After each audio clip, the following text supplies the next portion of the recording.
andito ka na naman. Oh, ito para sa'yo. Oh, kalma. Baby, kalma. Hindi ko alam yung step kaya yan na lang. So, bali yung araw nga pala, ibibili tayo ng yelo at taubusan tayo ng yelo yan. I-start ko lang yung motor, diyan sa akin, huwag kayong mag-ano dyan. So, ayan, pinabuksan ko na nga dito yung gate sa girlfriend ko, and then, yan, sinek lang yung kalsada, hindi ko alam kung bakit, and alis na ako dyan, bye-bye. And then, inawausap ko dyan, hindi ko rin alam kung ano sinasabi ko, pero dinagay ko na yung camera dito sa harapan, at ito nga pala yung nag-itsura ko dyan, oh, ayan, oh, shit.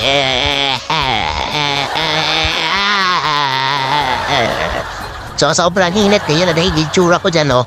Yan. So, bali ito naman yung POV ng kalsada dyan, papunta, oh. Diba? Mabilis ako na lang kasi hindi ka naman nakakapagantay. Alam ko, i-skip mo rin to. So, andyan na tayo, eh. Ayan. Andyan na nga tayo. So, dyan sa tindahan na, dyan kami bumibili ng yelo para sa militihan natin. Kamustahin mo pala yung jowa mo, baka nandalamig na.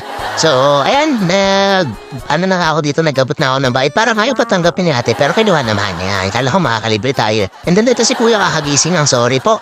Yan, kakagising niya lang, tapos pinakuha natin siya agad ng yelo dito. So, pupasok lang siya sa yelohan. Ayan, nilabat siya na nga yung yelo. Nilagyan niya sa ulo kasi para mabawasan yung init ng ulo niya. Kasi kakagising niya nga lang eh. So, ipapatong na natin dito sa motor at yan, dito na natin nilagay sa likod. Di na natin tinalian yan. Upuan na natin yung motor para makauwi na tayo.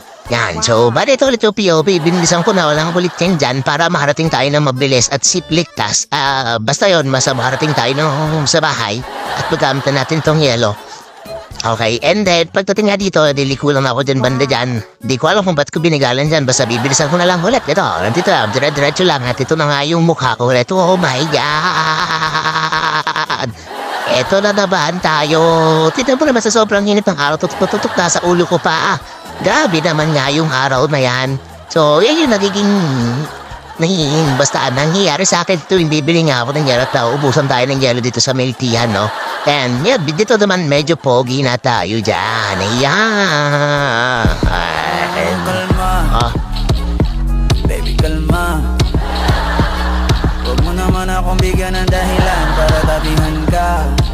Talian, yaling yung pagiging gwapo natin at maging pangit na tayo ulit. So, bali, darap ko na ulit yung camera, no? Yan. So, malapit na tayo dito sa bahay. Pabalik na talaga tayo dito sa bahay, ganyan. So, dahan-dahan lang takbo ko dyan. Binadisan ko na lang. So, ayan na. Andito na nga tayo sa bahay. Ang linis ng kalsada, no? Parang siya nagmamalinis. So, ayun na nga. So, andito na nga tayo sa harapan ng gate at bubuksan na nga dyan ang ating girlfriend ang gate para tayo ay makapasok. Ayan. So, ayan, pinabuksan ko na nga dyan. Medyo matagal, Ibuksan mo na. Ayan, bukas na nga dyan. So, bali yan, pinasok ko na nga dito yung motor. At magpapakita ulit tayo sa camera. Ayan. So, ayan na nga. Oh, kalma. Yan na. So, bali, yan na. Pinakita ko na nga yung yelo. At atin na yan dadalhin dito nga sa ating lagayan ng yelo. Ice tube yung ginagamit namin sa milk tea. Yan. Kesa naman sa'yo, ginagamit ka lang yan. So, bali nga, ibubuhos ko na nga yan yung konti, tapos yung iba ilalagay ko na yan dyan sa fridge. So, yan lang naman ang ating video ngayong araw. Pa-like and share naman. Bye-bye!